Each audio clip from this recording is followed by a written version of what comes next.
Hello guys, இன்றைக்கி karahi chicken எப்படி செய்யணும்னு பார்க்கலாம். ஸோ ஒரு பேனில் எண்ணெயை ஊற்றிட்டு ஒரு டேபிள் ஸ்பூன் கீ போட்டுக்கோங்க. அது நல்லா பொரிச்சதுக்கப்புறமா சிக்கனை நல்லா இந்த எண்ணெயிலே நல்லா ஃப்ரை ஆகட்டும். ஸோ நல்லா ஃப்ரை ஆனதுக்கப்புறமா இந்த அளவுக்கு அது ஒயிட் ஆகணும். ஸோ ஒயிட் ஆனதுக்கப்புறமா ஒரு டேபிள் ஸ்பூன் இஞ்சி பூண்டு பேஸ்ட் போட்டுக்கோங்க. ஸோ இஞ்சி பூண்டு பேஸ்ட்டு, அதுக்கப்புறமா ஒரு தக்காளி எடுத்து அதையும் நல்லா இதோட போட்டுட்டு நல்லா ரெண்டுமே மிக்ஸ் ஆகி நல்லா கொஞ்சம் நேரம் ஃப்ரை ஆகட்டும். ஸோ இது ஃப்ரை ஆகணும். ஸோ ஒரு 10 மினிட்ஸ்க்கு இந்த தண்ணியே போதும், நீங்கள் எந்த தண்ணியுமே ஊற்ற வேண்டாம்.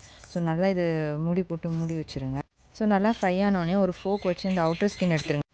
அவுட்டர் ஸ்கின் எடுத்துகிட்டு ஒரு table spoon chilli powder, 1 table spoon coriander powder, அப்புறமா 1 டேபிள் ஸ்பூன் சால்ட்டு, அப்புறமா கொஞ்சோண்டு மஞ்சள் போட்டுட்டு இதை நல்லா மிக்ஸ் பண்ணிக்கோங்க.